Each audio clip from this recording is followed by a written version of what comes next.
Everybody say,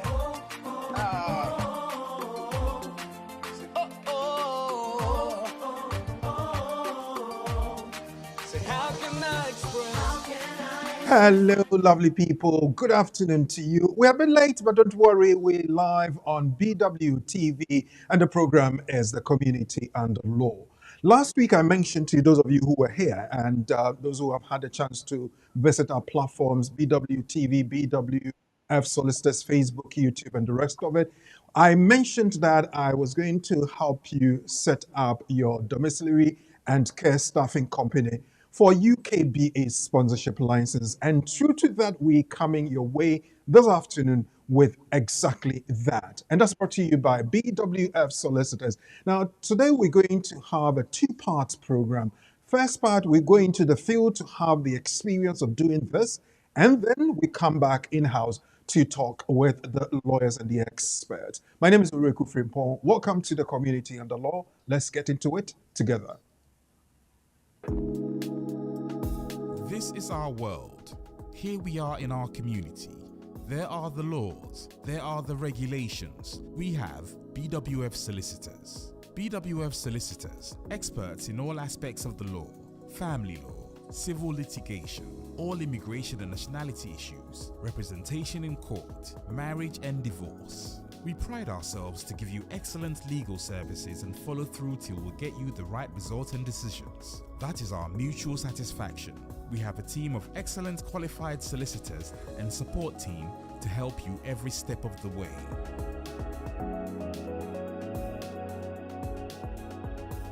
Our senior partner, with over 30 years of unbroken service to the community, is a member of the Family Law Panel and has advised several lawyers and institutions in many legal matters. He is qualified to practice both in the UK and in Ghana. Come to us. Speak to us. Let us represent you. We are your trusted community partners when it comes to the law.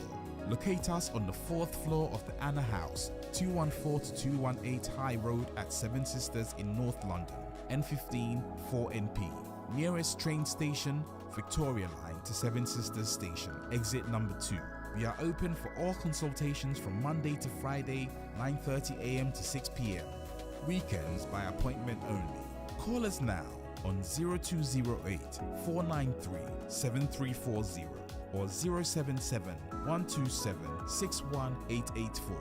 BWF Solicitors, your trusted legal partner.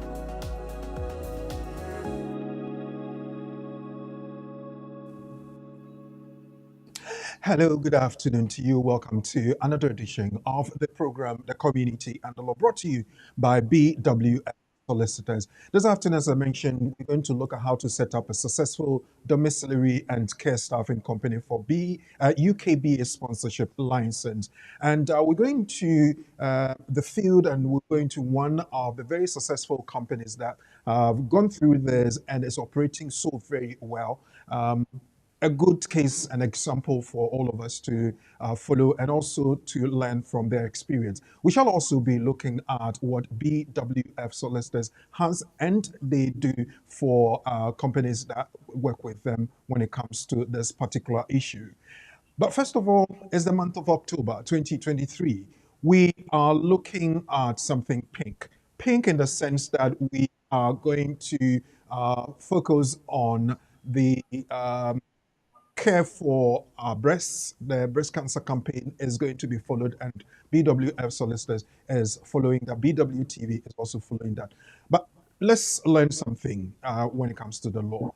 What does no recourse to public funds mean? It means you cannot get most welfare benefits, housing or homeless help from the council. This is usually because your visa or leave to remain says you cannot get this help as restrictions are placed on your residency. However, social services help for emergency housing, finding a private tenancy money for rent, food, energy, and travel costs do not count as public funds. This is sometimes called Section 17 support. And our source is Section 17 Children's Act of 1989, revised. That is RV Northampton District Council, especially is a case for the 1994 and coming up. So if there is no recourse to public funds on your visa or on your status, it means you cannot get most welfare benefits, housing, or homeless help from the council. It goes on to say this is usually because your visa or leave to remain says you cannot get this help as restrictions are placed on your residency. However, social services help for emergency housing, finding private tenancy, money for rent, food, energy, and other travel costs are known as not as counting as part of public funds. This is sometimes called the Section 17 support. And BWF Solicitors is giving you that insight into it. Can it be taken off your thing? Yes. Consult the lawyers. Call BWF Solicitors on 0208 493 7340. They have an emergency number which is 077 127 61884. 077 127 61884. So trust BWF Solicitors and they will give you what you need when it comes to some of these aspects of the law. And I also want to remind you that if you're writing your will and you want somebody to help you with probate, you go to BWF Solicitors. They have a special bespoke service for you. And if you're ready for that, just call them 0208 123 1016, 0208 493 7340, and 077 127 61884. Now, let's say thank you to BWF Solicitors. And when we come back, we are going to learn. Maybe you need your notepad, your pens and pencils, get some recordings done and the rest of it, because we are going to really learn good practice when it comes to registering a company so you can bring in care workers from outside of the UK, how you can maintain the contracts you have, and also be sure that you have work for people. Sometimes people come in, make complaints that, well, the organization that brought me in, they don't have shifts for me, so now my contract is being cancelled, left, back, and center.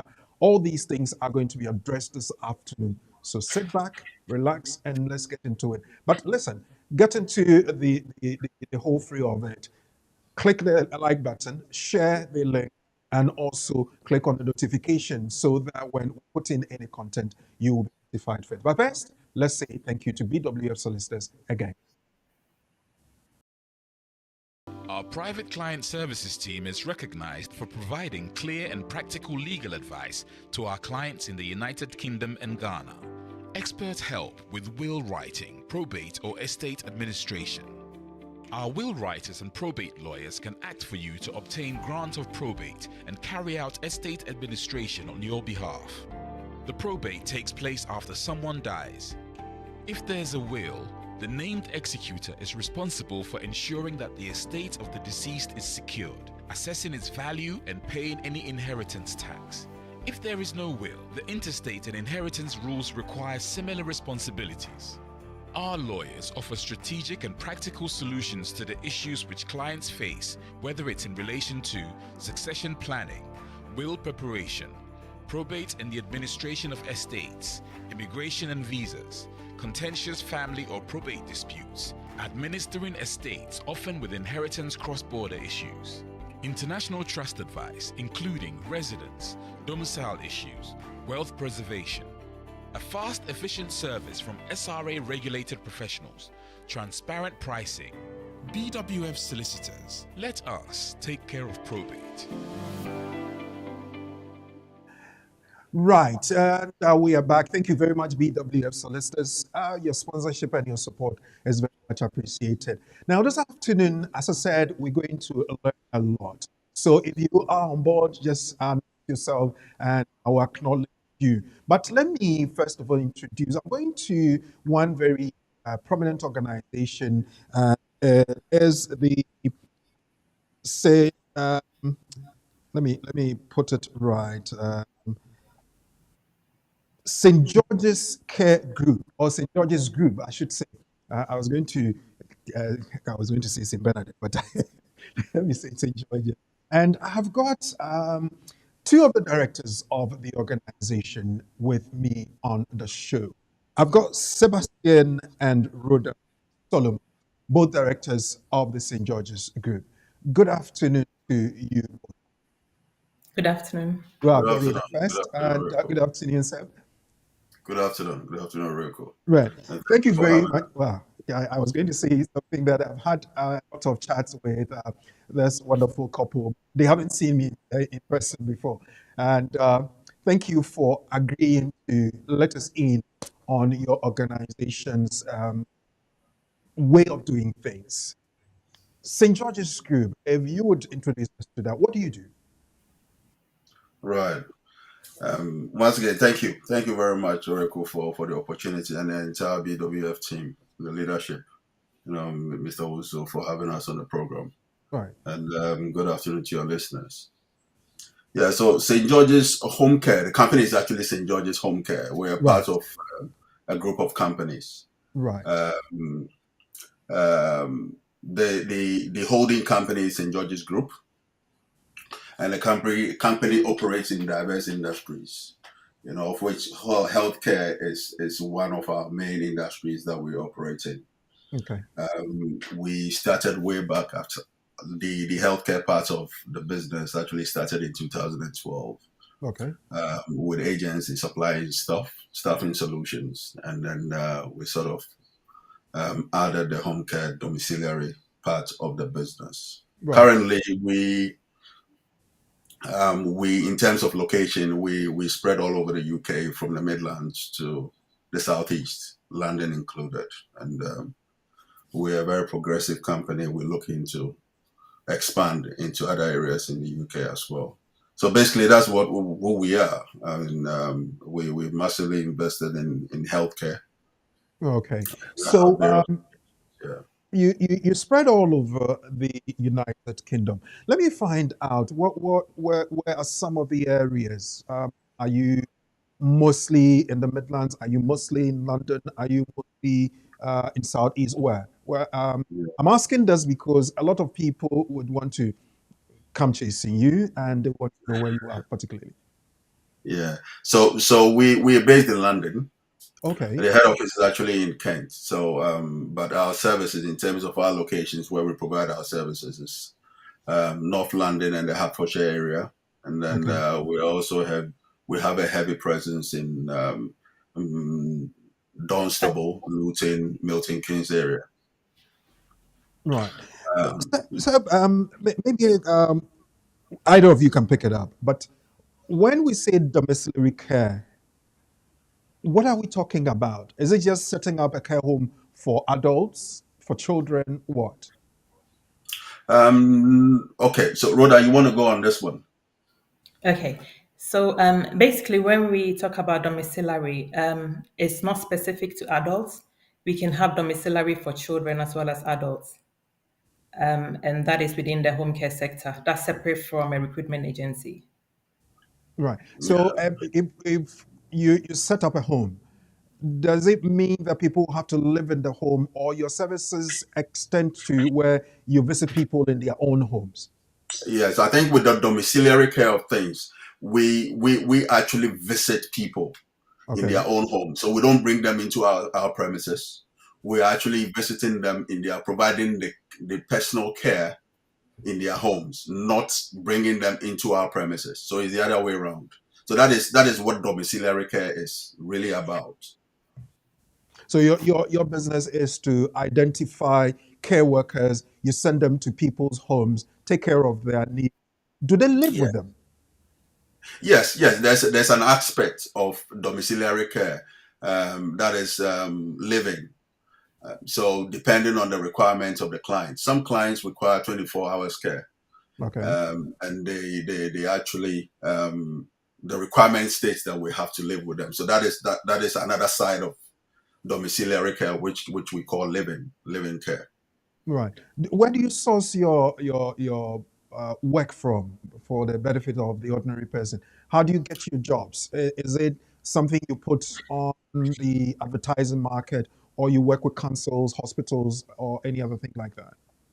Yeah. So with the business development side of things, as Mhm. usually, I mean, I think the market itself, about 80% of all the work that we get, it comes from local authority. So we work with social services. Okay, Okay. there's a small percentage that also comes via private, so that is self-funded private. Right. So with that, you know, we put up adverts, leaflets, that sort of thing into doorways, and then they pick up and then they call us. But the majority of work that we do, we work with social services, that's local authority. I asked that, and that was a prelude to my next question with the registration and how you have survived, you have set up, you have succeeded even up until now. Let's start from the basics. How does one start a domiciliary care organization like that? Which organization, which government organization do I have to contact to get my license and the rest of it? Can you take us through it? Okay, so as you be well aware, the care sector, the domiciliary care sector, is actually a regulated sector. Okay. So our regulatory body is the Care Quality Commission. Okay, so we are Mhm. heavily regulated under CQC.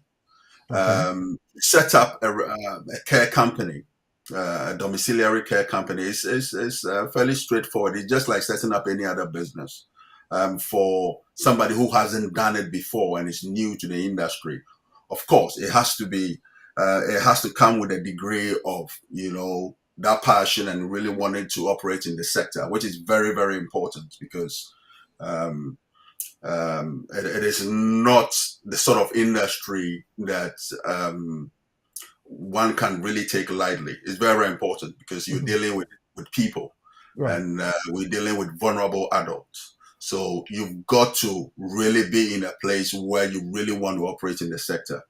I mean, that was something that we had to, was a phase that we had to go through ourselves before we sort of made a decision that we're going to provide domiciliary care to the community. So the setup is fairly straightforward for a new person who hasn't done this before. There are a lot of third-party organizations out there that can do the registration for you, company setup. Okay, so that Mhm. is the first thing you want to do is the company setup. A lot of companies out there register the business, choose a business name, register a business with Companies House to get a legal entity. Okay. So that's the Okay. very first step you need That to is the take. very first thing you have to do. Yes. Yes. So once you have taken that step, CQC regulates you. So obviously, there would be some guidelines to follow. What are some of the things, if, for instance, I'm setting up a Reku domiciliary care company, what are the things that I need to satisfy with CQC before I can even provide service to anybody? Right. Okay. So, Rhoda, you want to take this one? Yes. So basically, it's really important you have a registered manager in place, Okay. because that's a requirement to set up. You need someone who is qualified to be a registered manager. Now, to qualify for a registered manager, the individual will need to have a record of experience. Hmm. They need to be NVQ qualified, NVQ level 5, specifically in social healthcare. Alternatively, they could be qualified with a degree in social care as well, which is acceptable. That's the first step. Okay. And then they will need to complete their registration forms, one for the business and the other for the registered manager. Once the application is reviewed, CQC will contact the registered manager to hold an interview. The basis of the interview is to assess whether the person is fit and proper, whether they have the understanding and the skill set to run the service. Once the interview stage is successful, they will be written to and confirmed that the business can now operate. Currently, it takes about 3 to 6 months to get this approval because they've got a lot of backlog, CQC. Okay. Yeah, I suppose that's a setup, really. So I assume that you would have the front end of the whole organization and the back end where people would do the admin stuff for the organization. Would I be right? Yes. Yeah. So that is really important. It's one of the things that when we have these sort of discussions, I stress on. Okay. having the business entity in place is good, but also having your back-end structures solidly in place is critical to your success in this. So you've got to make sure, again, you've got your office, you've got your phone systems and all the bits that goes with it, the email, the website, all the bits. And then also you've got to also make sure that your operational management softwares are also. I mean, most people don't really. Some organizations are still paper based. I don't advocate for that. Hmm. I always advise people to always go digital. It's very important, purely because of a critical aspect of our compliance with CQC, which is the reporting. You've got to make sure that records are kept properly, and there is a requirement for that, for those records to be kept in a certain way for a set number of years. And you can just imagine if you were paper based, anything can happen to your documents, and you'll be in big trouble. So it's one of the things that the backend systems is very, even before you even start the process of registering for CQC, you really want to spend a lot of time making sure that the back end is solid and is well set up, which is very, very crucial when you start operations. So when you're looking at the back end, would you recommend that I use or somebody uses a third party, say consultants, specialists, lawyers, accountants, HR specialists, and consultants? Would you recommend we do that, or one can employ people to work on those things for them? I mean, for starters, I think it depends on the department. Okay. I will recommend that you use third parties for now. And then as you grow, you can bring it in house. But even then, things like HR, you really want to keep a third party and then an in house person as well, an in house team, because the laws are constantly changing. A third party is more abreast with what is actually happening out there and keep you updated. It's not likely that if you have an in-house system, an in-house team, they can keep up. So it depends on the department. Finance is always good to have it in-house, but for starters, there are a lot of companies out there that can do your books for you. There are a lot of systems out there, QuickBooks, Sage. These are all cloud-based systems that one can use to really get their back end solidly in place. So yeah, it's a combination. It depends on the individual. I've dealt with people in the past who were, in terms of systems and ITs, they were quite astute and they know what they're doing. And these people are able to sort of bring some of these things in house and self manage them. But personally, I will recommend that you use third parties. Um, Well, I was going to do my advocacy here, but I believe that BW solicitors is always handy to help you do all these things: your registration, your legal interpretation, your representations, following up on stuff for you. So if you want to do that, as Sebastian and Rhoda are suggesting, talk to an organization like BWF Solicitors. They will give you the guidance to do that. 0208-493-7340. If you just joined us, I'm having a very interesting discussion with St. George's Group, and I've got two directors of the organization, Rhoda and Sebastian, who are helping us go through how to set up a domiciliary care organization. Of course, for the UKBA sponsorship license and the rest of it, we'll be coming back to coming to that aspect of it. But let's look at in our Ghanaian local parlance, they say that quite if your organization can survive, definitely you need to have the cash flow so very well. Do I need millions to set up an organization like this? No, no, no, no. I don't think you do. You don't. You don't. I mean, we certainly we didn't start with millions. I mean, the exact figure depends on how you want the setup and who is actually behind the driving seat. But no, you don't. You don't at all. I mean, it's virtually going to cost you next to nothing to have a third party do the registration for you. I think there's a fee that you need to pay when you're doing the CQC registration for your offices and the systems and all those ones. You can phase them in as you go along. Okay. Right. But there are always cheaper options out there. And then once you've embedded yourself properly and you've got money coming in, you can improve on your systems. These things are constantly evolving. So I wouldn't advocate for anybody who is new in the industry to spend a ton of money on the setup. There is another side of it that requires you to have some money when it comes to payroll, because especially when you're working with local authority, there is a 60-day credit line, which is we provide a service at the end of the month, and then we invoice, and then they pay at the end of the month.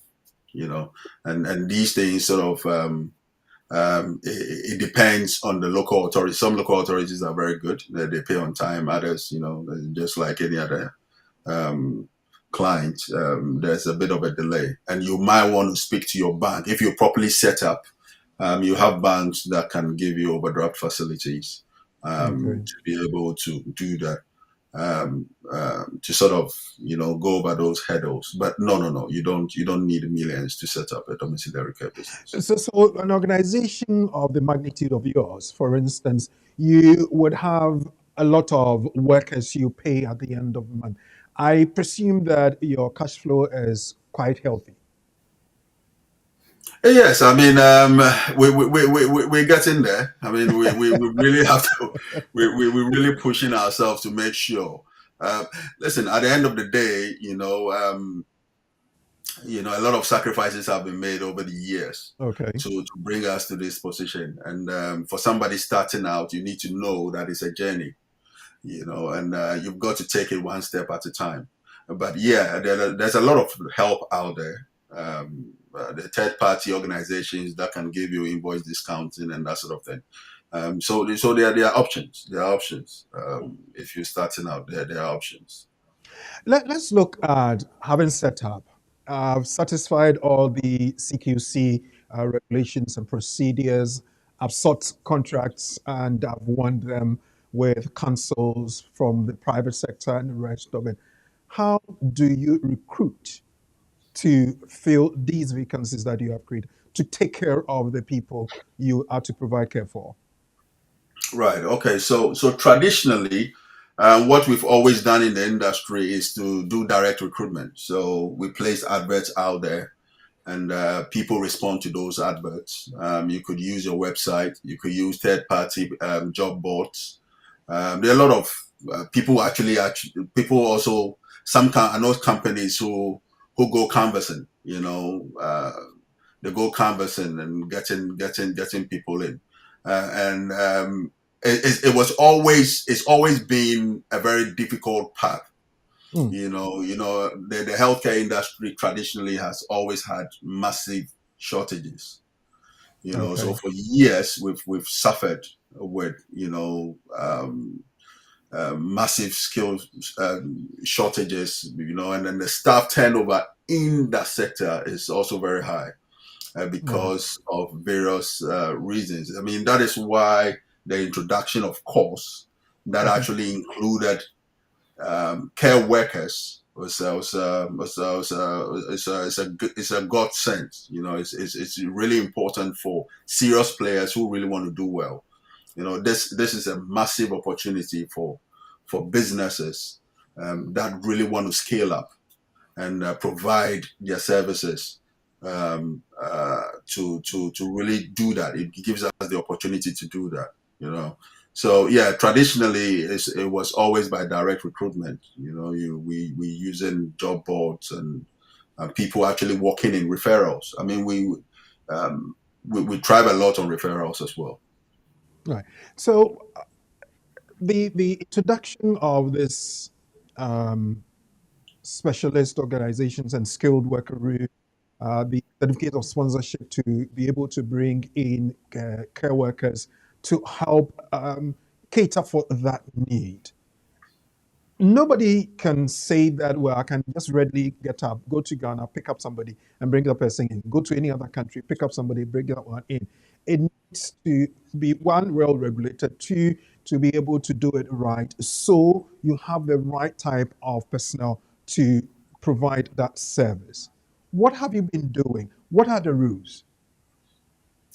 You referring to the route to course? Is it Yes. actually getting the sponsorship license? Yeah, getting the sponsorship The license and license. also recruiting very well and Right. appropriately. Okay. So these Let are me two add. separate things.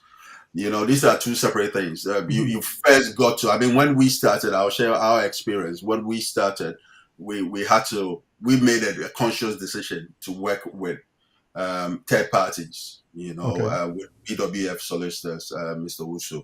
In fact, when I heard about calls, we discussed it as a team, and he was the first person that I called to try and find out exactly what this whole thing was about and how we could also get sponsorship license, and then we were guided through. I mean, this is a very specialist area, and Yeah. my advice to anybody who really want to do it, um, to work with a specialist, okay? Because at the end of the day, we are care providers. We that is this area of navigating the stormy waters of the compliance and all the bits that goes to do with the sponsorship. The lawyers and the solicitors are best placed to do that. So we brought in BWF solicitors, and they did virtually all the applications and all the bits for us. There are certain things that of course, it has to you have to qualify Hmm. to be able to be given the license, and that is a separate thing altogether. But the lawyers, the solicitors will guide us through it if that is a path that you really want to take. Right. So having been guided, you've gone through the processes, you've gotten your licenses. You as the care organization, how do you get the people in? What do you do to them before they come in? Right. Okay. So once you've got the certification, you become a sponsor. It's just purely by word of mouth. Mm. I mean, purely by word of mouth. We get people coming to our offices all the time who have heard about what we are doing. That we licensed sponsor, and they want to join us. I mean, there's a rigorous recruitment process in place Mhm. uh, that we have instituted to make sure that we're bringing the right people. Um, uh, I'll really want to state that course in itself, the certificate of sponsorship itself, is not an end in itself. It's very, very important that we understand that. Mhm. Okay, it's a means to an end. Before there was course, we were doing our own bits. We're doing our own recruitment. For anybody who wants to really take advantage of this, you need to be a legitimate business. Okay. Do you get it? You need to be a legitimate business. You have to be in the industry. And then course then helps you to scale up and also to sort of mitigate all these Director. Thank you. um, Additional manager. recruitment issues that we've had for years. This has been with us for years. You know, um, Almost everybody that we spoke to, that we've been dealing with over the years, one of the abiding issues that all care companies will tell you is staffing. It's not too much of we can't get enough work. There's plenty of work out there. It's more of staffing. So so this COS is actually a godsend. That is, and the government recognizes that. Mm. We're struggling, and it's not just the care industry. I mean, most industries in the UK have staff shortages, and Mm. this is something that the government has brought in to be able to mitigate that. So for legitimate businesses, this is also an opportunity for you to also scale up and to provide your services to more people. Sure. So yeah, that is Maybe I'll put this to Rhoda. People are advised that to be able to be part of this whole thing, you need your English language, and it doesn't matter your level of education or the profession you have. So, if, for instance, I am um, a student, a graduate, fresh one, and I would want to get into the care sector, I am applying to you um, from Ghana, for instance. What do you do to me, for instance, before you bring me in? Is it just because I can pass the English language, then qualified to come and work for you? So for us, what we do is we run a series of processes. Right. We get all applicants to complete an application form, and then we carry out an interview. The interview is to establish a genuine interest in the role. So it's not so much based on their qualifications. As a prerequisite, they will need to be able to speak and communicate basic English. When I say basic, in conversations and in writing, writing because obviously the care sector requires carers to be able to articulate and write notes. So those are the basic things we will check during the interview. We give them a three-part assessment to complete. That will be communication verbally and also written. Once they've successfully passed that, then yes, we will approve and carry on to the next process for them. Does Do you that answer give your them question? do you give them any orientation, any training before they are able to work with the organization? Yes, we do. So they do take a training course in Ghana. What we do is we connect them to our online educational portal to do certain certifications in the care industry to Okay. have the idea and the basic understanding.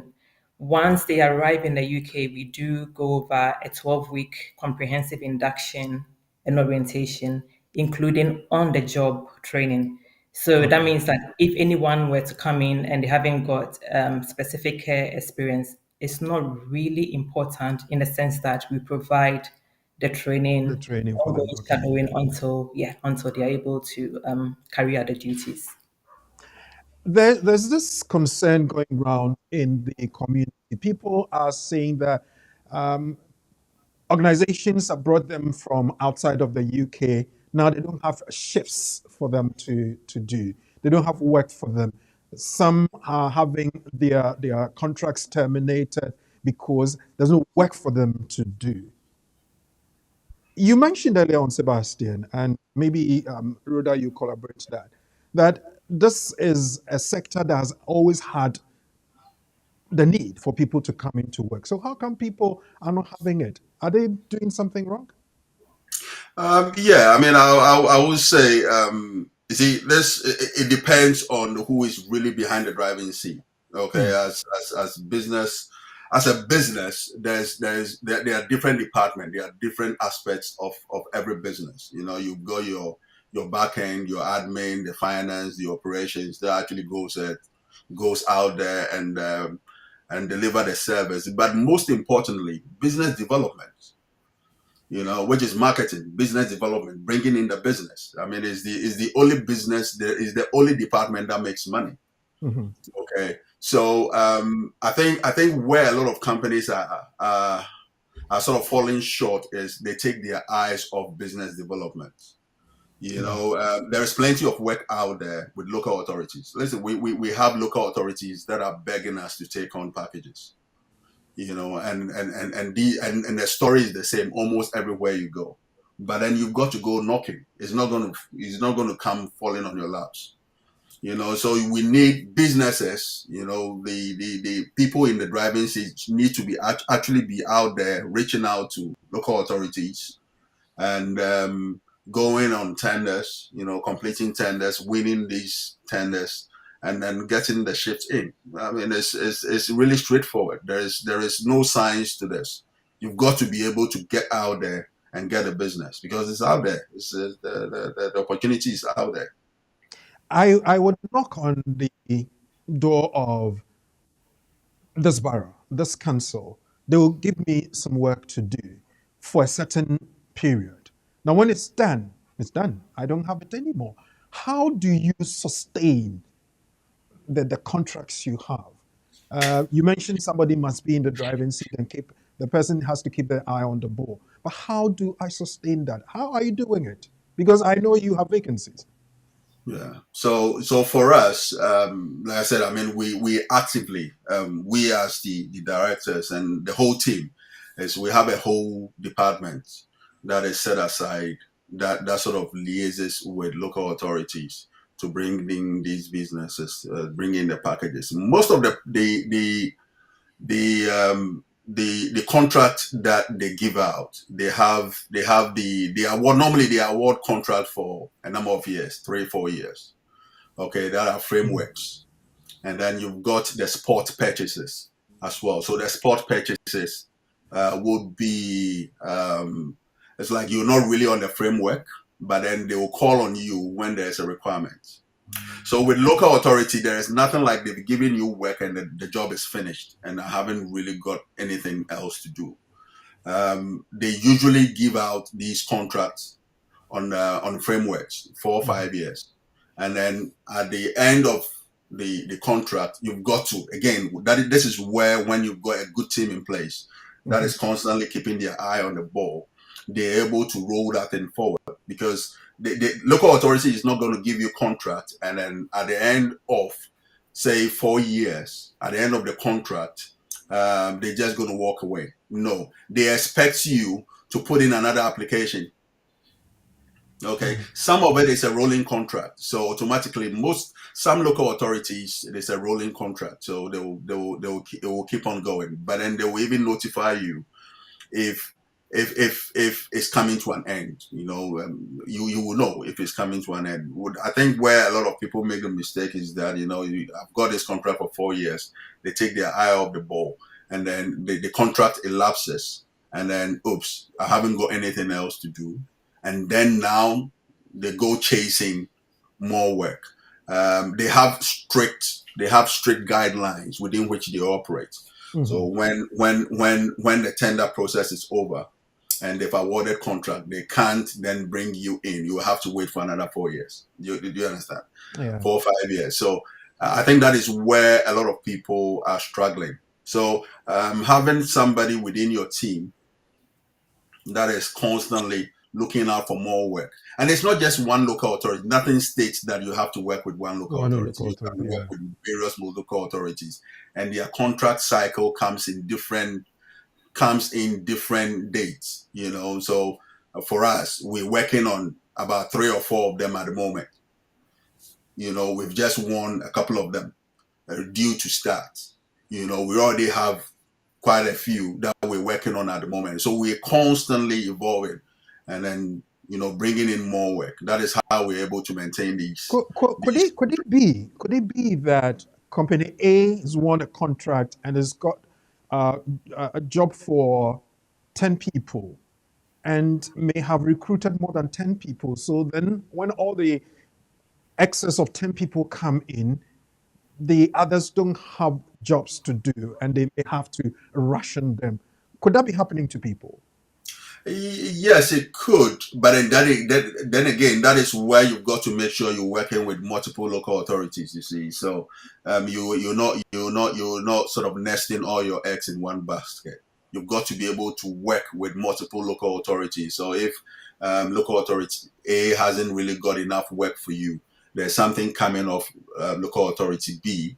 Also, you've also got your private clients. Your private clients are also there for the picking. You've got to constantly, it needs a bit of investing, adverts and all that, but it's a mixture of things that you have to do constantly. It never stops, especially if you want to scale up. It's very, very important because the thing with the COS is that you've got to make sure you've got enough work for these people before they come in. And so if that is what you really want to do, then you have to make sure that constantly the work is coming in. Your ideal position for everybody is that you need to have more work than workers. Okay. So when you are applying for the license from the Home Office, Do you declare the kind of vacancies you have available before they allow you the number of licenses, or you do that on a projection that I'm expecting to get X number of vacancies, so give me X number of licenses, sort of? Yeah, so it's mixed, but it's sort of it veers more towards the area of projection, because by the time these vacancies come up, we call them packages. When the packages come in, they don't give you notice. So, for example, we are with local authority A. The packages come in every day. There are weeks, there are days that you don't get anything, but at least every week something comes in, and then you've got to do your mobilization and all that.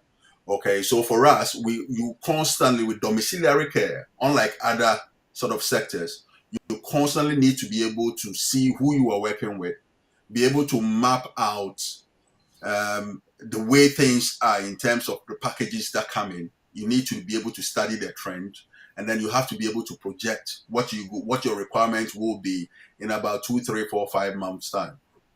So we Right. are constantly working ahead of the curve. Right. Rhoda, you are I would say, the mother of the organization. So some of these challenges you get to know firsthand. What are some of the challenges and the problems some of the workers you have recruited give you? Okay, so Now, I'm on not a going to number give you problems. We can't run away from that. They will give me challenges. on a number of occasions, people have actually come in knowing very well the reason why they are coming in, basically to work in the care industry. And we've had a number of issues of people actually not showing up for work or refusing to take up work. On other occasions, clients have actually complained they come in, but they're a bit, how do I say, not complying with the duties they have to do. Mhm. So these are a number of challenges that frequently come up. I suppose some of the people come in with a notion that once they've entered the country, basically that's it. But what they do forget is we are obliged to report when someone doesn't show up to work or doesn't even take up packages. Within 7 days, we need to notify the Home Office. So these are some of the challenges that often come up: people refusing to work or not doing the work in the way they are supposed to, even though they have been trained. We make sure we train them before we put them to work.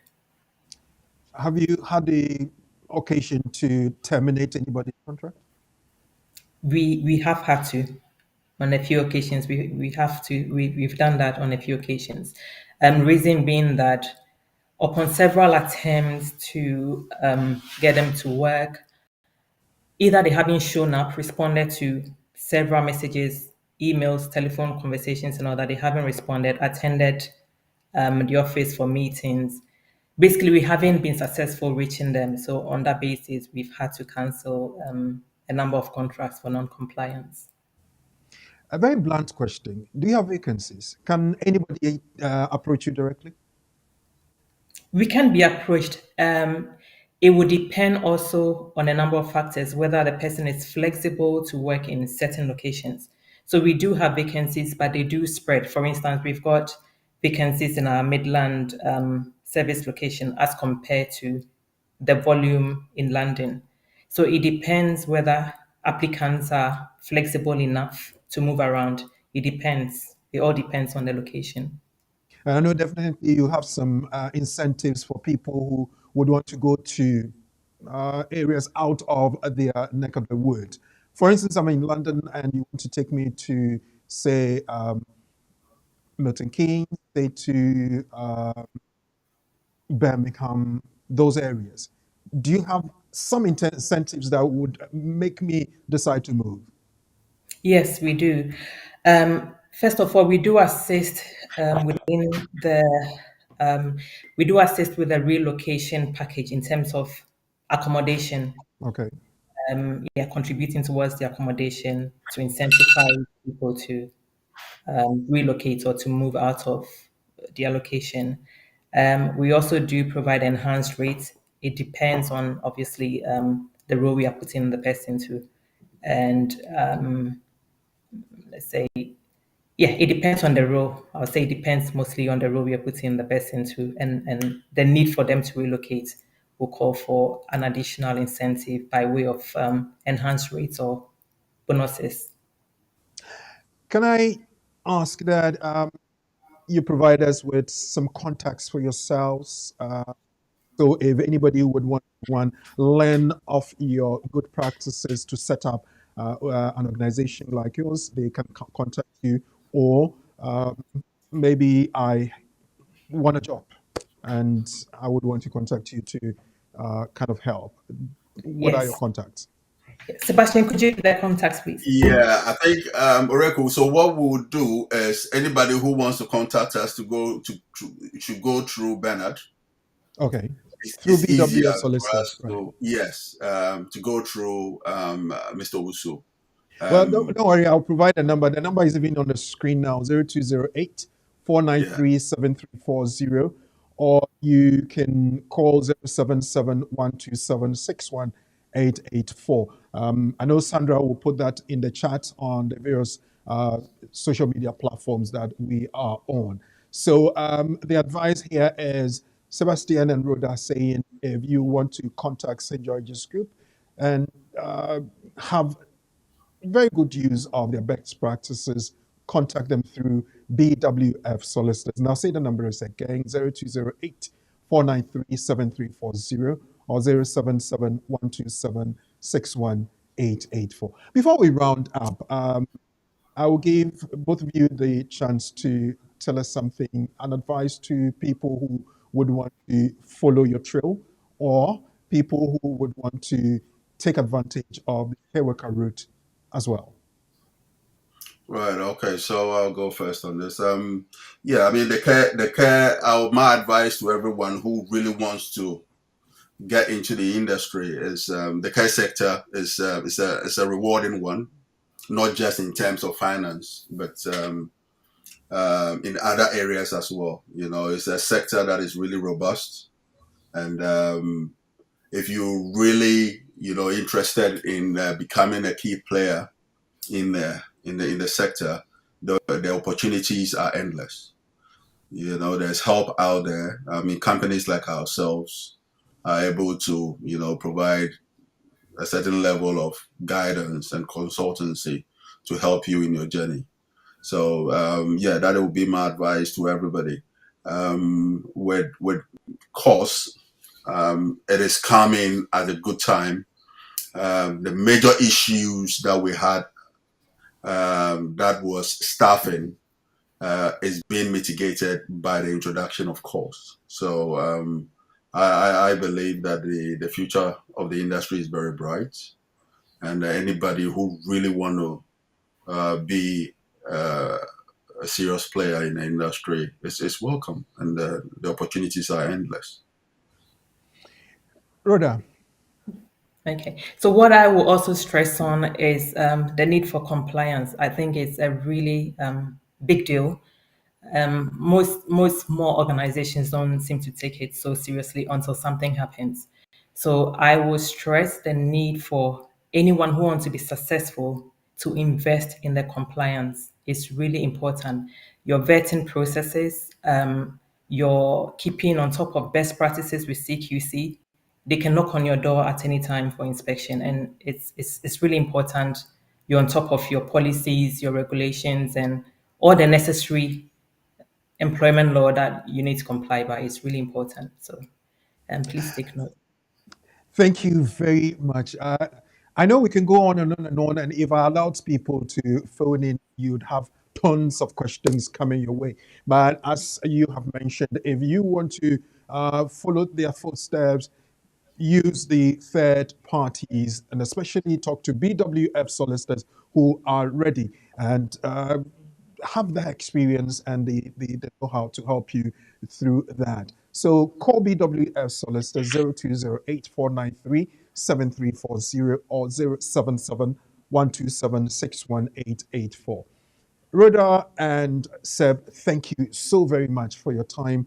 And also thank you for sharing some of your business experiences with us. We are so grateful. A pleasure. Thank you. Thank you. You're welcome. Thank you. Right. later on, probably in a few months' time, we'll ask you to come again so we can share some experiences and also see how we have really helped the community. So enjoy the rest of the evening and good luck with everything you do. Good luck Thank too. you. Thank you very much. Thank you.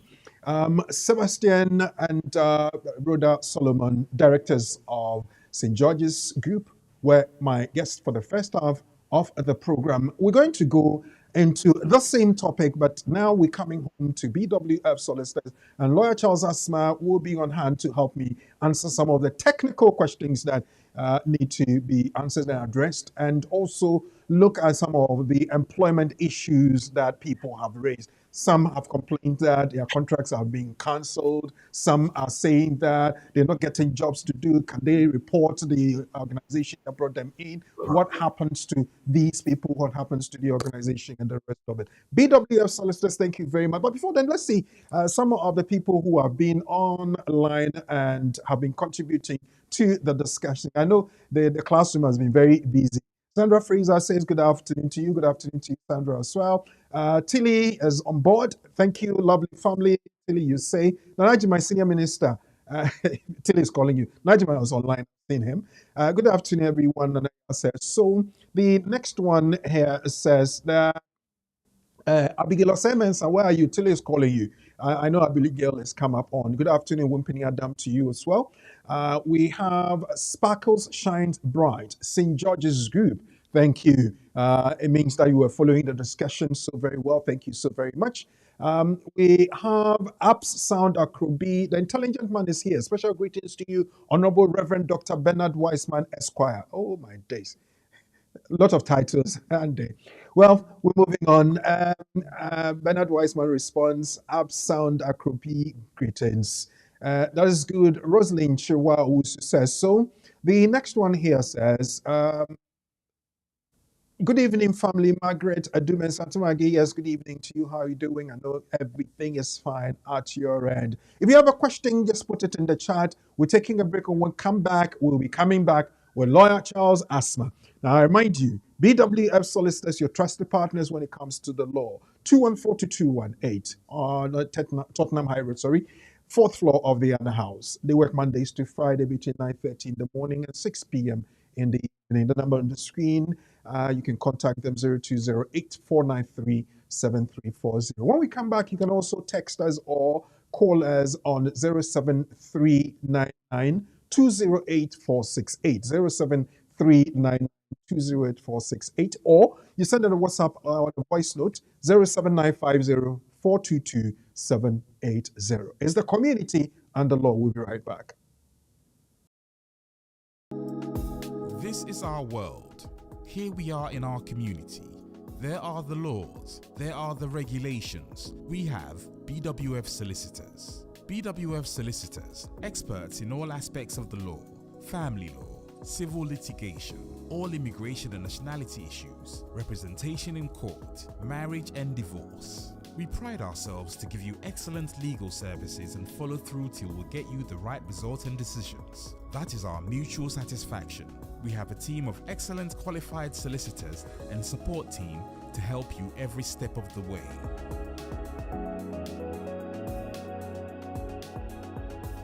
Our senior partner, with over 30 years of unbroken service to the community, is a member of the Family Law Panel and has advised several lawyers and institutions in many legal matters.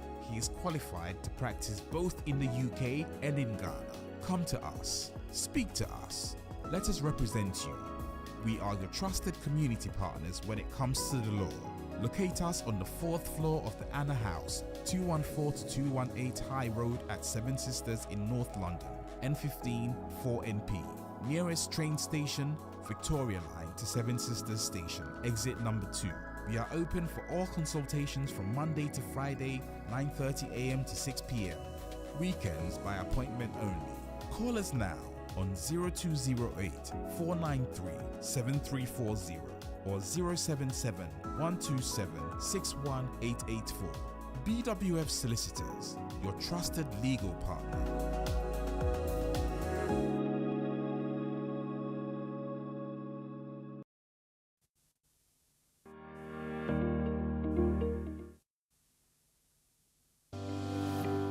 private client services team is recognized for providing clear and practical legal advice to our clients in the United Kingdom and Ghana.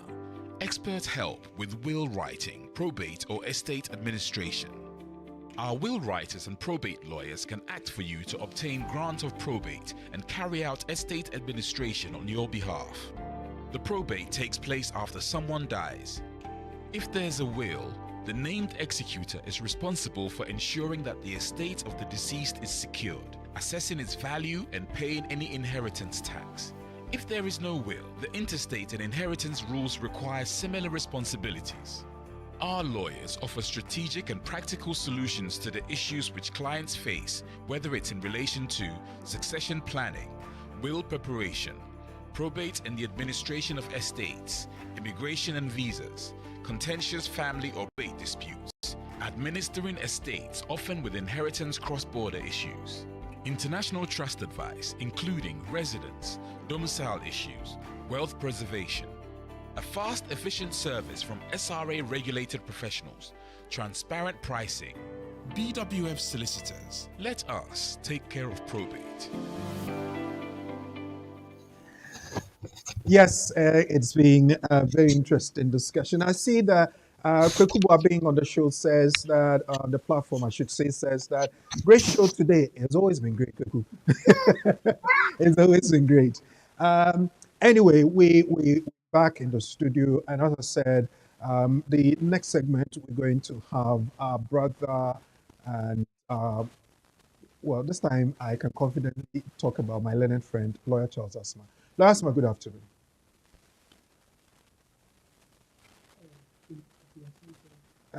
I think you kind of muted. Apomoy. Apomi.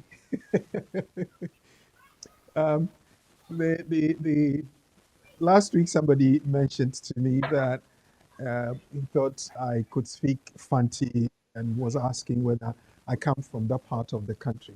Well, language is universal, so don't worry about that. Now, just ask me, how are you? Very well. I'm glad to see you. How are you Glad to too? see you too. Thanks for your time and patience. We sat through the discussion, the practical experience that Sebastian and Rhoda gave us. But before then, let me introduce one person who's been so away from the show for some time, but gladly is here with us. Namayeti, good evening. Good evening, Noreku. Good evening. Where have you been?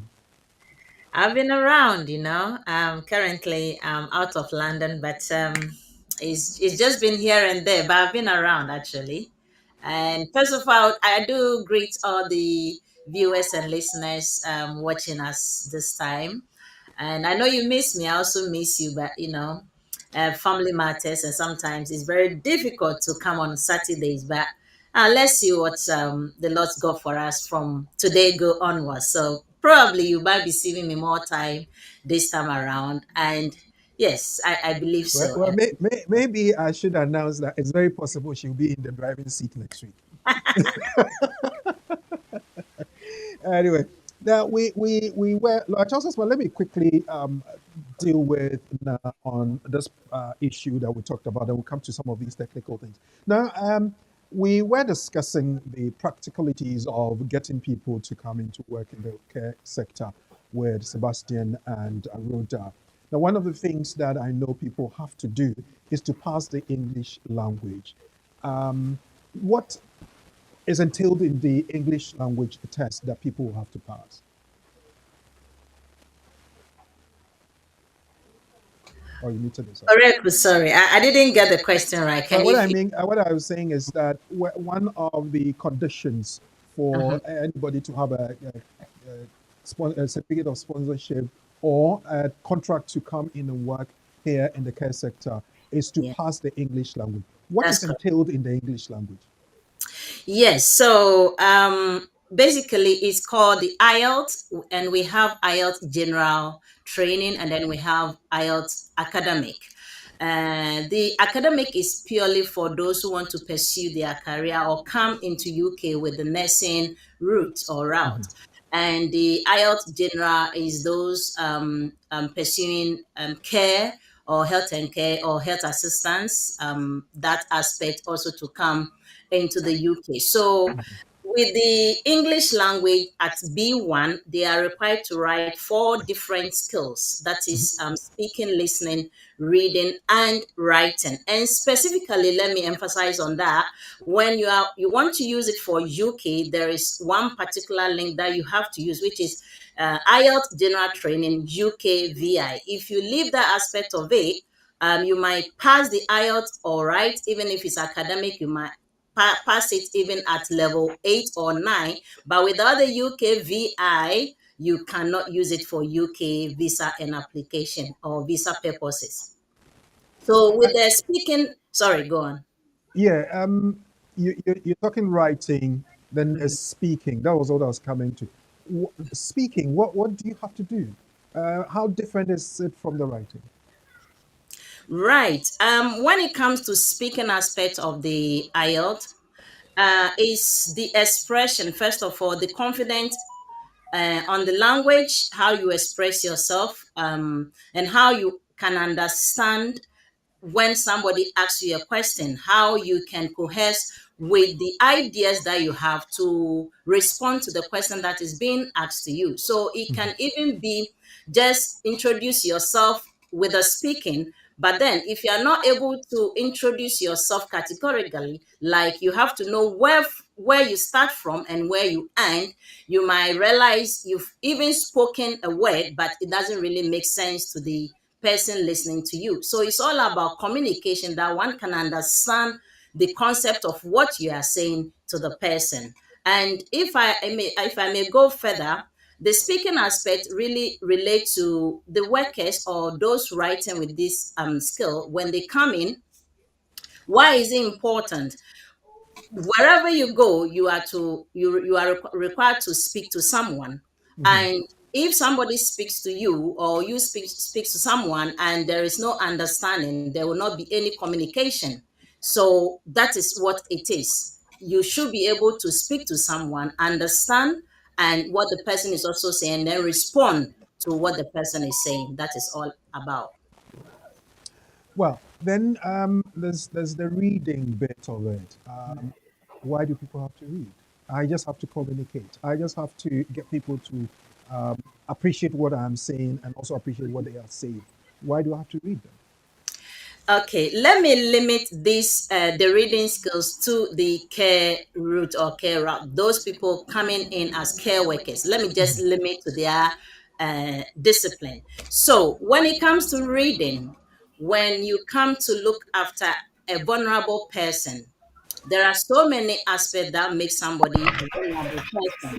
And one aspect is that probably the person cannot read or take medication on their own. I'm just giving one example, just one of it. And you, as the carer, you should be able to read whatever report a nurse or a doctor has written on these patients or this client. Let me call them client in this case. As a carer, you should be able to read any report on a client and then you comply with the report. So if you are to give medication, morning, this milligram, this aspect, or this grams when it comes to medication, you should be able to read what it says and what it meant before you can apply this medication to the client. But if you can't read to understand, you might end up either killing someone or putting in a different medication to these clients. So reading is really, really important. And whenever a client, you are visiting a client, they've given out a chart on how you can care for that client. So whatever you need to do in the morning, whatever you need to do in there, it's all written down. And if you can't read to understand, you might end up using your own understanding of caring for someone else, and then you use that to apply to this client. Meanwhile, it might not be so, because every patient or every client has got what it takes to care for them. So if it's someone with dementia, if it's someone with a memory problem, if it's someone with anxiety, if it's someone with just needed help in any other way, you should be able to read that report from the nurse or the doctor or from the hospital, and then you'll be able to use that to cater for that person. So that is why reading is really, really important in this aspect as well. So finally, let me find out from you. What do you do for people who want to write the English language? I know KT at Consult is on your lap, definitely. What do you do for them, and how do they contact you, consult with you, and what help do you give them? Okay, so when it comes to Catering Consult, we have an online or Zoom classes, and it's all over the place. It's all over the world. It doesn't mean you have to be in UK before you can join us. We teach through Zoom, we teach through videos, we teach through audios and stuff like that. So when you join, we teach all these four aspects of the skills. It's not just even B1. We do other life skills as well for those who want to become British citizen. We conduct interview with them for them to be able to, when they go, they can actually imitate exactly what we have taught them, and they get their pass. And we also have the same class for nursing students or people who want to pursue their career in nursing. So probably you have come here as a carer, but then you have a nursing background. You might have finished your nursing degree or something, but one way or the other, you couldn't come in here into the UK with your nursing career. You came in as a carer. So when you come in and you come to our class, there are so many supports that we give you. First of all, we will support you to pursue your nursing career. So we teach OET as well. OET for nurses only, not doctors, only nurses only. So you join for some time, and then we build your confidence. And we have various videos, various materials that will really build you to the level that as soon as you go and then you write your exams, you get the pass mark or the scores that is required for you to pursue to CBT exams as well. So we have that aspect. And those doing the carers route as well, wherever you are, any country that you are, if you join, we have three platforms that we teach. We use, in our teaching. We have the Skype, the Zoom. That's the main class, and then we have WhatsApp group where we have easy communication and stuff. And then we have a Google Classroom of the team classroom where we have various up-to-date current exams, questions, and materials that can also help you to get your high score before you can come here. Use that for your application and then come here as a carer. So that is what we do when it comes to KT Consult. So for KT at Consult, we have the poster on there, and it's got the telephone numbers and the contact details. If we can have it back on, so we can get people to pick up that 07596 620154 and or 07512 The numbers again, 07596 620154 and or 07512 Email kt.edconsult@gmail.com. And they say prepare with the experts, pass with ease. Thank you, Na. Leasma, today I'm also going to get some technical things from yourself. Let me ask this question. When I was talking to Seb and Rhoda, the question I asked them about whether people are giving them challenges here and there, and they are not also, people are not having jobs to give to people. When somebody gives me a contract, I come into this country and the person is not giving me jobs as per the contract they have given me, can I report them? Right. I mean, I don't think it's a matter of picking a bone with anybody. Just as we heard from one of the leading practitioners in the industry as far as this care program is concerned, St. George's, the challenges abound, and you may have contract, you may have the job today. By the next week or two, anything could happen, and the job may not necessarily be there. He mentioned that as a matter of best practice, ensure that you have more jobs than staff so that you can meet every staff needs. But if these jobs are bidded for and the contracts are won and they have to be um, managed, and therefore, if it's not available, what it means is that the expectation has changed. So once the expectation changes, it makes it difficult. But the key point is once there's a change in plan, it is important that the employer discusses the change with the employee. Because at the end of the day, the employer has employed the individual to come and do something. And if for whatever reason there has been a change in expectation, there should be a dialogue, there should be a conversation with a view to supporting them through so that they can realize the purpose of their application or their arrival in the UK. We are looking at what is contractual and what is also employment matter. The law says that if you haven't worked with the employer for 2 years, Mhm. in terms of rights in law, being dismissed and so on and so forth, you may not be able to assert much right. However, it's also a matter of contract. Reporting to who? And that's the question I was going to ask. But I suppose that you want to say that is it fair for people or can people vent their anger? I mean, the expectation is there. And once you create expectation, you have to manage that expectation if there's a change in that expectation. Not Maybe for lack of a better expression.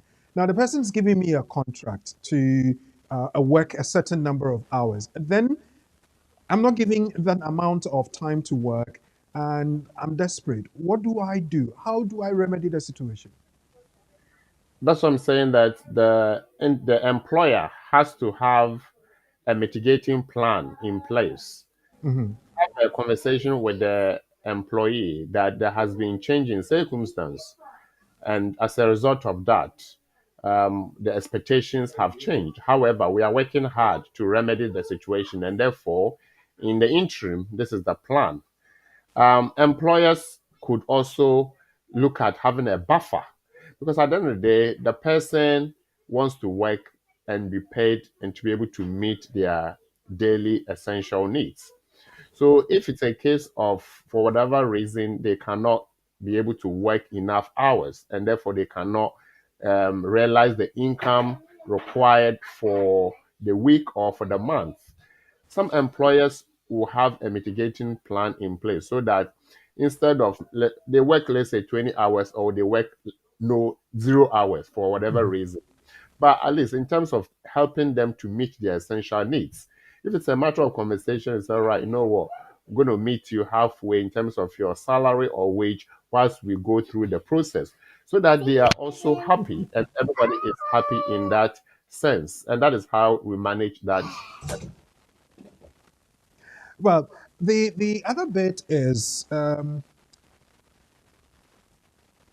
the law says that employees can be sacked when they have not worked 2 years continuously. If I'm wrong, correct me. In that case, um, what do I do? Because one, they brought me with reasonable expectation that I'm going to be working a certain number of hours, and that is in my contract. Now they don't have the job and they have sacked me. What do I do? Because I haven't worked 2 years continuously for them. Well, if it's a willful um, desire to get rid of the individual to be able to benefit from your um, own action of not having the job for them, then that Mhm. makes it serious or that makes it um, unfortunate.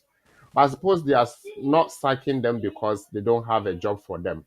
If the individual employee's conduct is at odds with the policies in place, then of course they have to go through the processes to ensure that if there's a warning, they go and taken through warning. What the law is saying is that if you haven't done 2 years with the employer, in terms of seeking remedy at the employment tribunal, when it comes to unfair dismissal, you may not have you not have that right. But again, that person will have a right in contract, so that the person can take action for breach of contract. These are two separate things. Because if there is contract for A and B, um, to be done, and A is done and B is hasn't happened, then the aggrieved person can take action in contract.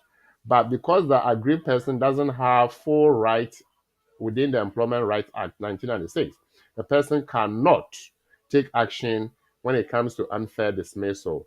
But I think this is a general conversation for all of us.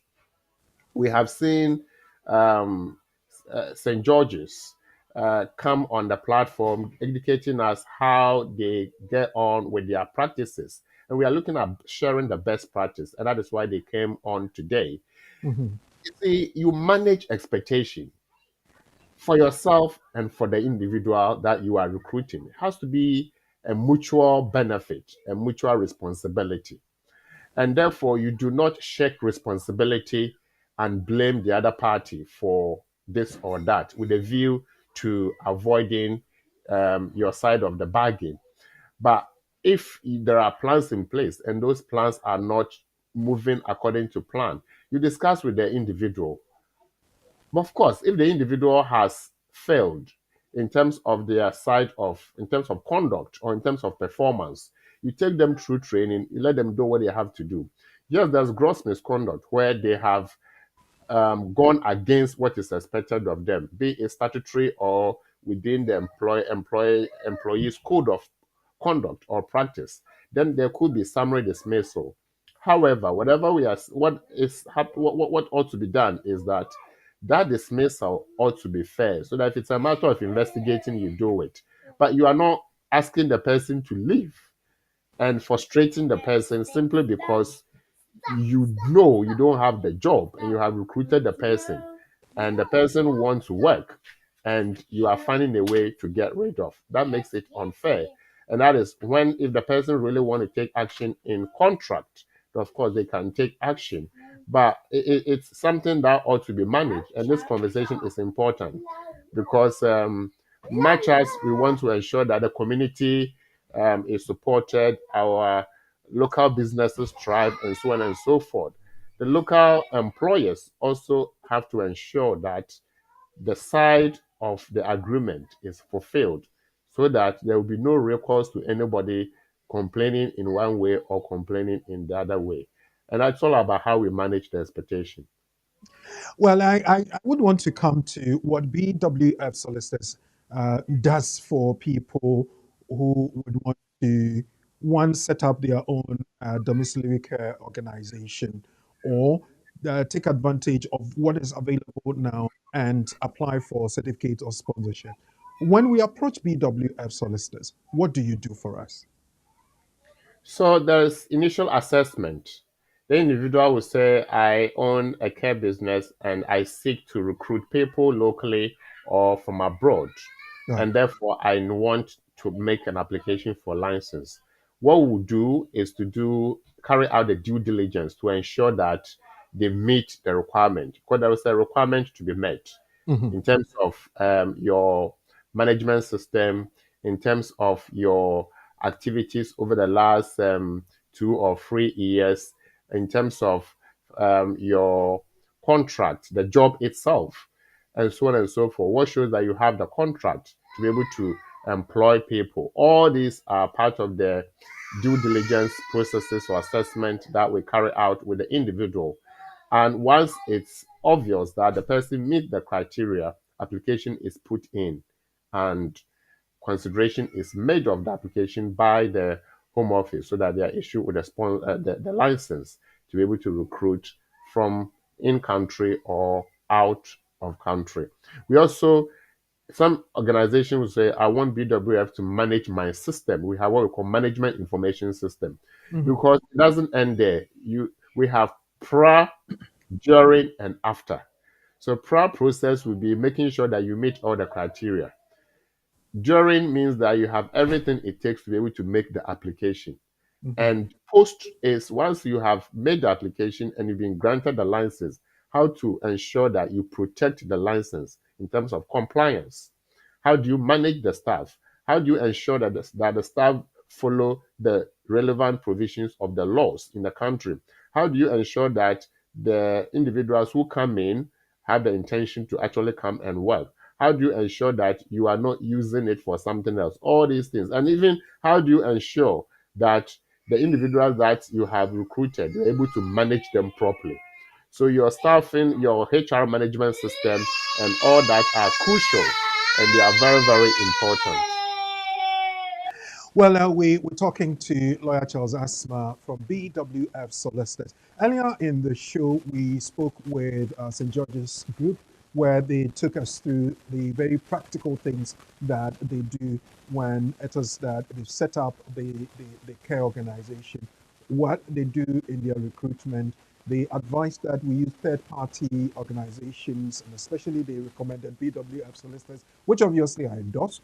And then later on, I've spoken to Naamanyati, who is a director of KT Ed Consult, and they teach the English language because that is one of the basic things you need to have to be able to qualify for that license or qualify for that contract to be able to work in the care sector here in the UK. Mighty has explained what you need to do. You need to do your reading, you need to do your speaking, you need to do your writing, and you need to do all the bits that will help you do that. So this time around, we are looking at what the technical people or the third-party organization does, and that's what Lawyer Charles Asma is explaining to us. If you have any question, as I said, you can text us on 07399 208468, 07399 208468, or send a WhatsApp or voice note to 07950422780. Now let's go back to Lawyer Charles Asma before we come back to Maheti. Lawyer Asma, if, for instance, I apply for a certificate of sponsorship, your organization has helped me. Now, when it comes to the review and other things that the Home Office would want to come to do the inspection and the rest of it, would you represent me to do that? Or you would have done those things and report to the Home Office so they don't come chasing me? So that's why we talked about the management of the system. And the system is about the complete program you have in place as far as management of the license is concerned. Yeah. So you can give it to a third party. And that's why St. George's rep was talking about they involve third party organizations such as BWF Solicitors so that they manage back-end processes for them. And one of such back-end processes is HR management and also the license system management. But if you don't manage the license system properly, for example, you have the recruits are not doing what they have to do. How do you ensure that these are properly recorded or captured? Because it is an expectation that you comply with the rules or processes.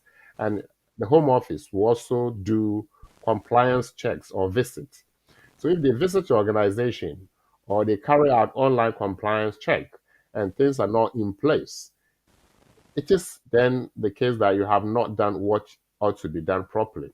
So yes, it is best practice. If you don't have the capacity to outsource that aspect to a third-party organization so that the third-party organization can manage it for you. And BWF Solicitors manage some of these processes for some of these organizations. How often do you do this? Can anybody at all approach you? Or you pick and choose because some people may not have the right systems in place and you don't want to work with them? A bit of a naive question, but let me ask, can anybody approach you? But yeah, of course, everybody can approach us. What it means is that if once they approach, that's why I say initial assessment. Once they come in and they are not up to scratch, it might be that it's half baked. So it's a matter of advice. So they come for consultation, for example. You take them through what is expected of them in terms of the law. And if they are not there yet, they give themselves time to be able to put things in place. So that's yes. So everybody is able, but it's not a case that you are making an application simply because you want to get involved in this um, process, but you want to make sure that your systems are up to scratch, your systems are in place, and where you are not sure, you consult, and that's where we come in to ensure that we work with you every step of the way from the beginning of your process, license application, to the point where you are granted, to the point where you use the license to do that you said you will do, and to ensure that you comply with regulatory expectations. Now, people have come in and they're saying that the organizations don't have work for them to do, and then knowing that you do consultancy services for them, they may be approaching you with all their issues and questions. Are you able to help in that direction? What do you advise? What's the last point? Are What we I able to mean is help when or people what? come in and they know that you consult for some of these organizations and they come in to complain, company X has brought me in, they don't have a job for me. What do you advise? What do you do then? Do you Oh, you mean say, individuals, individual employees? yes, individual people that have been brought in by organizations, whether they consulted you or not, and they come to BW and solicit, oh, you see, X brought me in and they don't have a job for me, and scratching their heads and trying to get you to kind of intervene for them. In that case, do you do anything? Well, it depends on what the concern actually is. Okay, Because some of these concerns can be dealt with in-house with the employer. okay, So it's not a case of I want to take this employer to court. If it's a case of taking an employer to court, then of course we engage in employment, we are into employment practice as well.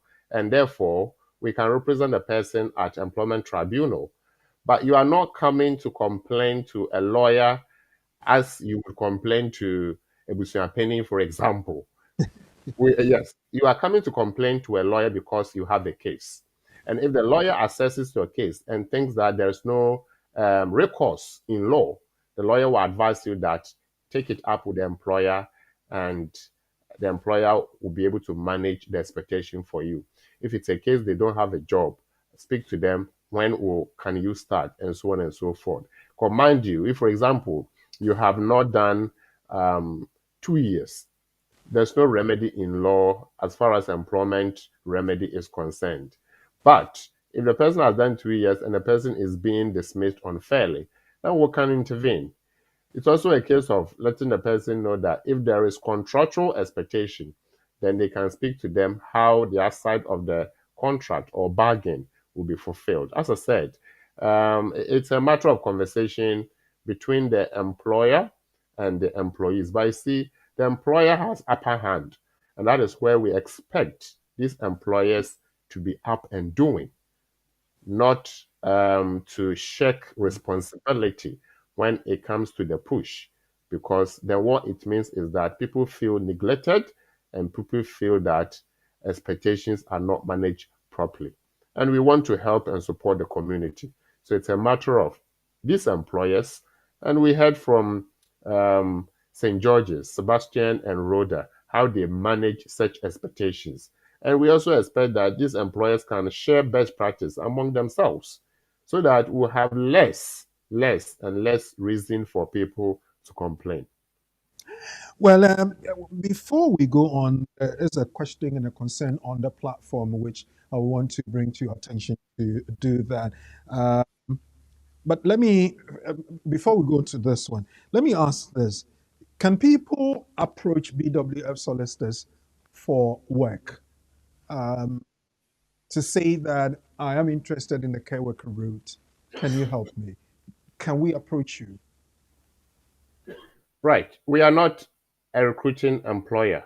We are a law practice or law firm.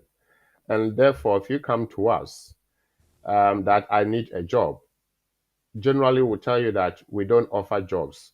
We refer people to go online and to search available jobs and to apply. Once they are through and they get to the visa stage, we come in to assist them to make their visa application. But we don't recruit and we do not signpost people to employers. We only tell you that go online, Indeed, or other online platforms to look for a job. And once you find, go through the process to apply.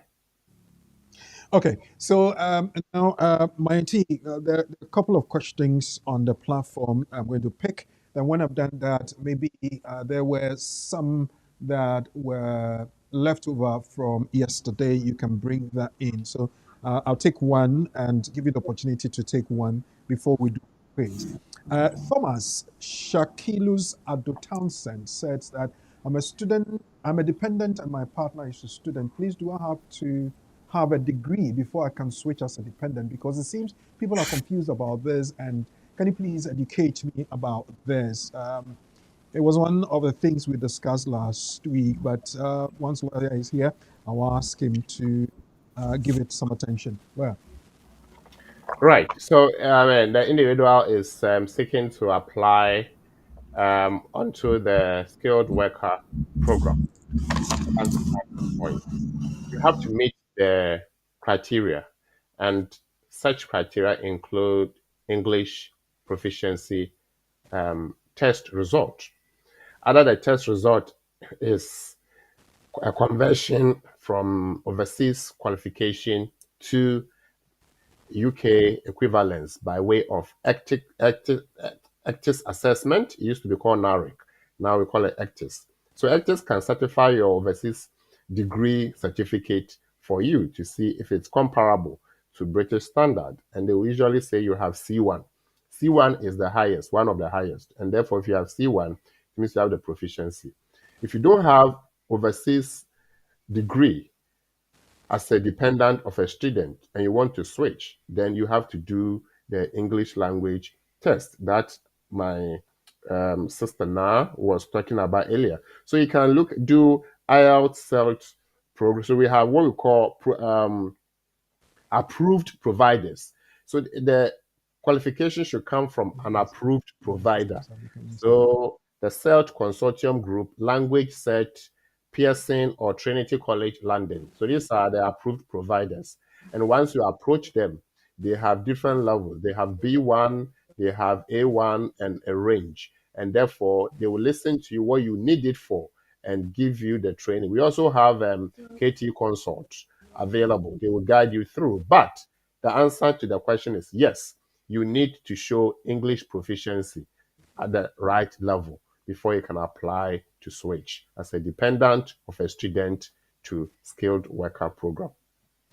okay.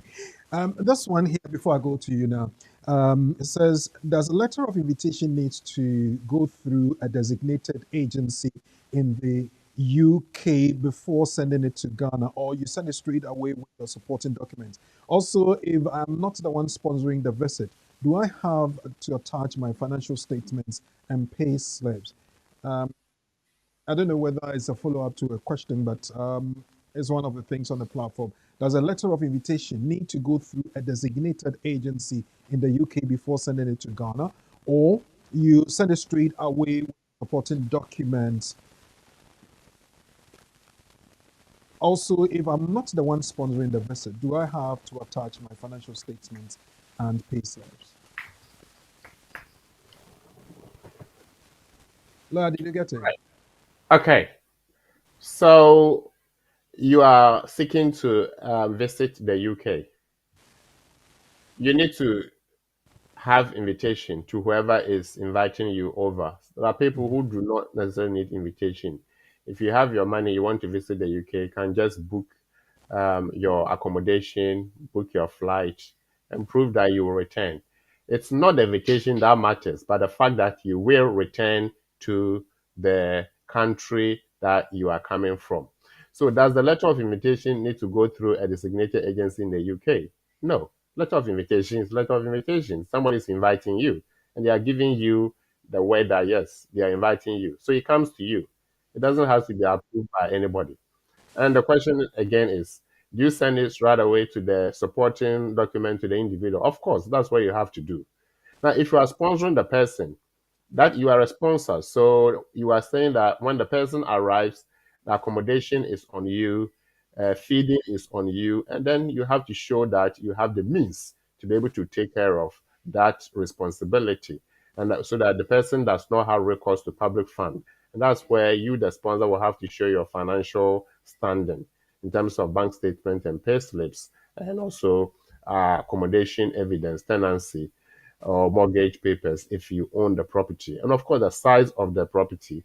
If you are inviting somebody to come and the place is already fully occupied, the question is, how would they meet the relevant provisions of the law in terms of the Housing Act? So all these are there. But it's not the invitation that matters, but the fact that you can prove that when you come to visit the UK, you will return to your country of origin. Okay. Um, Now, I don't know whether you have any question. If not, I may take one or two from the platform. If you do, please go ahead. Thank you, Rico. I've got two questions actually. First of all, this person sent it just yesterday. According to her, she got married in 2004, and she didn't use her maiden name. She started using the husband's name, so she changed straight away her name inclusive with the husband's name. And until now, from 2004 until now, she has never done the affidavit or gazette or whatever. But she applied for skilled worker route, and she's filling a visit, the application form, the visa application form. And there is the question that has she ever used any other name, which she stated yes. But on the follow-up question, she mentioned the previous name that was used and now the current name that is being used. But then, because when she got there, she had to provide an evidence of change of name, which she didn't have. So she has to pause the visa application to go and actually apply for an affidavit, which is really current in, let's say, just 2 or 3 days ago. Whereas the name change or the marriage got from 2004. So when you look at the time difference, and she's now actually changing the name, she's asking, would that affect the application that she has started using this name since 2004 and now she's changing it currently? Would that affect her application? So that's her question. Well, I think we just have to go through the checklist. Mm-hmm. Question one, do you have a name? Yes. Question two, have you had any other name, or have you known previously or now by another name? Yes. Mm-hmm. And the question is, do you have evidence of that change of name? Some of these change of name could be based on marriage, could be personal Yeah. reasons or familiar reasons. Mm-hmm. And therefore, the next thing is, do you have evidence? Yes. They don't ask you, when did you have it or why do you have it? Do you have it? And you put the date when the name of the change of name occurred or happened. So I would say that let the caseworker make the decision and say Okay. that because you change your name, we are Mm-hmm. not going to grant you. Then you tell them that change of name is not part of their provisions under the appendix skilled worker program, under appendix skilled worker, and therefore they have gotten it wrong. Okay, Mr. Liasma, her concern here is that she used this change name to do her passport somewhere last year. So by then, she hasn't got any evidence that she has changed her name. She just started using after the birth, after the marriage ceremony. And the evidence that shows that she's changed her name is just recent. So she's concerned, if you've got a passport with a new name that was somewhere last year, you obtained the passport somewhere last year, and now you are having an evidence shows that you've just changed your name where you've gazetted it and you have an affidavit. How would that date, would there be an effect because of the date difference? Yeah, now what I'm saying is that sometimes we think too much. Okay. And that is why it's always advisable, if you are not sure, give it to a lawyer to assist. Okay. What is somebody who is doing their own application, for example, and they are worried unduly about this bit? Uh-huh. The question is, there are two names. Okay. What is the evidence that these two names refer to the same person. You have your evidence, and that's all you need. And that's Okay. why I'm saying that once you submit the application and they say they won't give you because of the name, then you have a recourse in law.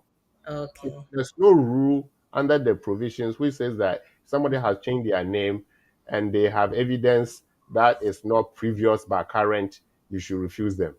The rules are clear under appendix skilled worker if it is a skilled worker. And if it's appendix FM, partner, or child, it's also clear. All the rules are clear depending on the route you are taking to make your application. And Mm. therefore, changing your name and having the evidence recently is not a big deal in my view. If the person is not sure, he should or she should let a lawyer assist so that the lawyer will take the responsibility. Okay, thank you, Mr.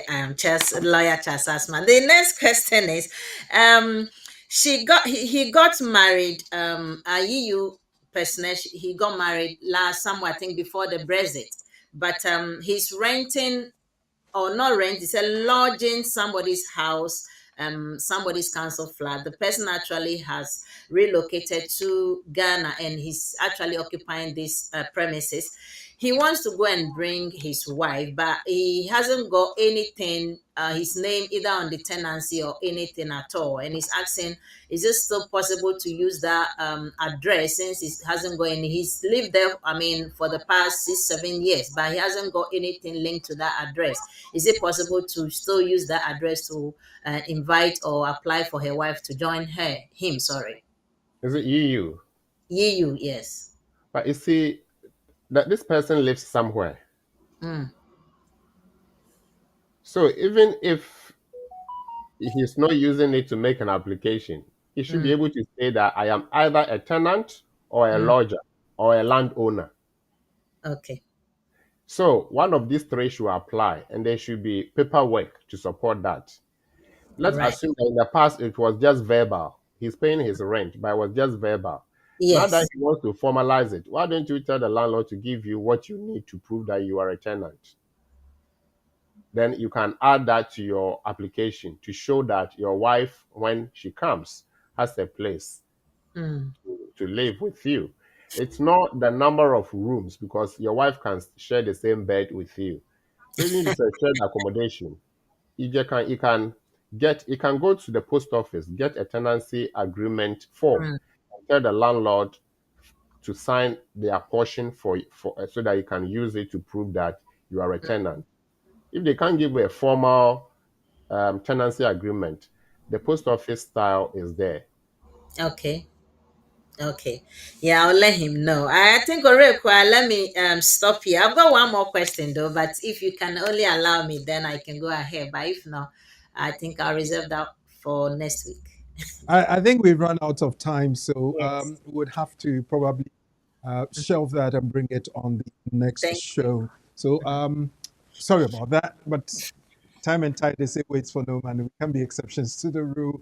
We're running out of time. But quickly, today I will want to end on the nuggets that we had, which will be brought again next week. And it was about no recourse to public funds.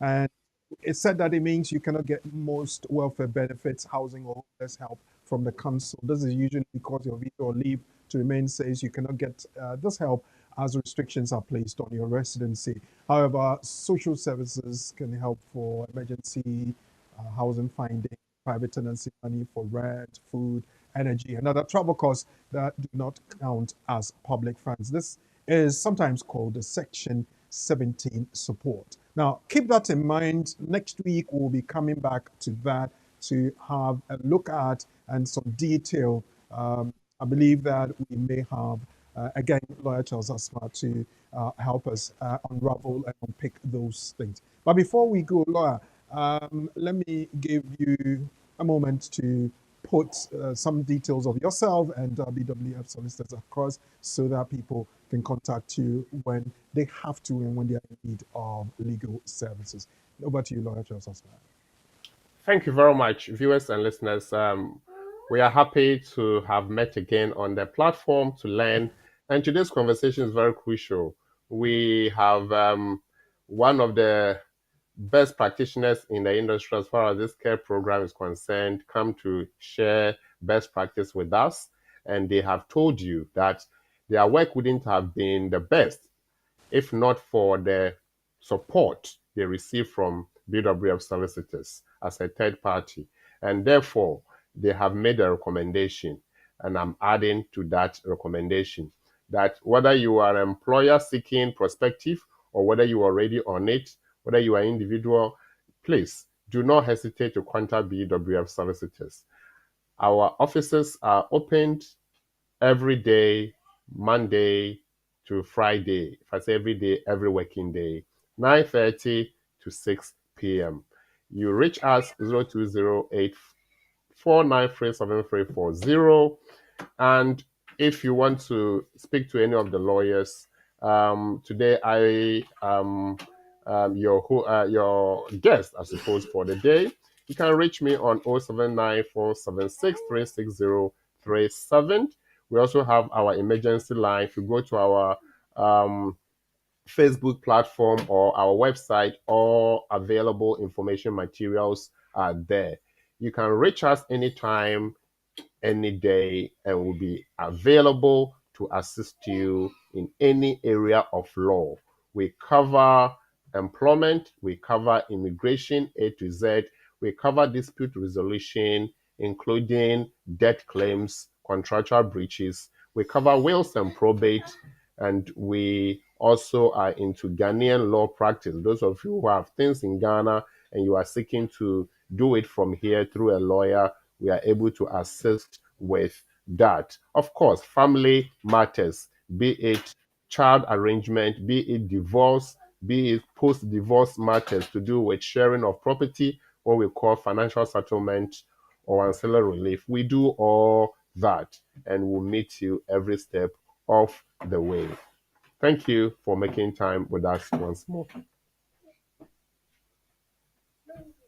And the same opportunity to my colleague and my co-host, Na Mayati. Anything about KTF's consult you want to tell us before we go?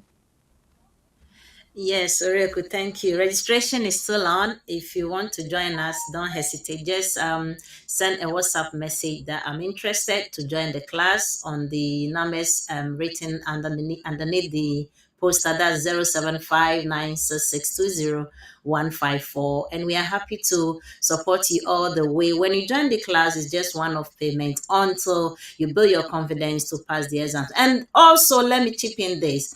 Life in the UK test. That's if you want to become a citizen in UK, you need life in the UK test. And we are happy to introduce that as well. So we are running that currently. We've got few students on. You can join. We build your confidence, especially with the history aspect of the whole thing that really failing a lot of people. But we are having fun there. We are even, in fact, cracking it here and there. Join us and you will never be disappointed. That's all for now. Kweku, thank you very much. And that is where I will bring the curtains down. The program, the community and the law. This afternoon, we looked at how to successfully put together a domiciliary care company to satisfy the UKBA requirements for licenses to be able to recruit care workers from outside of the UK to come into the UK to work. We had first part Sebastian Solomon and Rhoda Solomon, directors of St. George's Care or St. George's Group, coming to share best practice experiences with us. Then we looked at the English language aspect of it. Namayati of KT Educational Consult was on hand to help us with that. And then Lawyer Charles Asma, our guest and our partner from BWF Solicitors, to help us. To everybody that's been part of the show, I say thank you very much. Your participation is really, really appreciated. What I will ask you to continue to do is to keep sharing the link and be back again same time next week. But when you go on the platform that is on Facebook, YouTube, and all the other social media platforms, click the notification button, share the link, and get people to watch as well. There are over 200 videos on our Facebook page, which you can go back, search for any of the topics you're interested in, and you will be happy you did. My name is Oreku Frimpong on behalf of Professor Ade, my studio producer and manager, Sheila Ankra and Padmo Dudu, my aesthetics and administrative staff, and to all the members of BWF Solicitors family here in the UK and back in Ghana. I say thank you very much. Please be good. We'll be back again same time next week. Bye.